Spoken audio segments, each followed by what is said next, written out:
Infrared নাকি induction চুলা, কোনটা না আপনার জন্য সেরা? ভুল চুলা কিনলে কিন্তু আপনার ঘরে বিদ্যুৎ বিল আসবে ডাবল। তাই জেনে নিন যে কোন চুলাটা কিনলে আপনার জন্য সেরা। প্রথমে আছি আমাদের ইন্ডাকশন চুলা। এটা হচ্ছে বিদ্যুৎ খরচা খুবই কম, কিন্তু এটাতে রান্নাও খুব তাড়াতাড়ি হয়। তাছাড়া এটাতে মাইনাস পয়েন্টও একটা আছে, এটাতে সব রকম পাত্র যাবে না আপনার। যেমন ধরুন আপনার স্টিলের যে কোনো পাত্র বা লোহার পাত্র বা ননস্টিক কোটিং করা যে ইন্ডাকশন বেস গুলো, ওই জিনিস পাত্রগুলোই শুধু যাবে। আর এপাশে আসি আমাদের ইনফ্রারেড। এটার মধ্যে আপনার রান্নাঘরের যে কোনো পাত্র বসবে, অ্যালুমিনিয়াম, লোহা, স্টিল, যে কোনো পাত্র বসবে। আর এটাতে বিদ্যুৎটা একটু বেশি আসতে পারে। তাহলে আপনি কোনটা কিনবেন?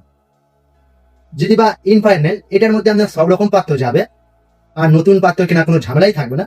আর যদি আপনি মনে করেন যে একটু বিদ্যুৎ বিল কম খরচা করার জন্য, তাহলে আপনি ইন্ডাকশন আপনার জন্য। ভিডিওটি ভালো লাগলে লাইক এবং শেয়ার করুন।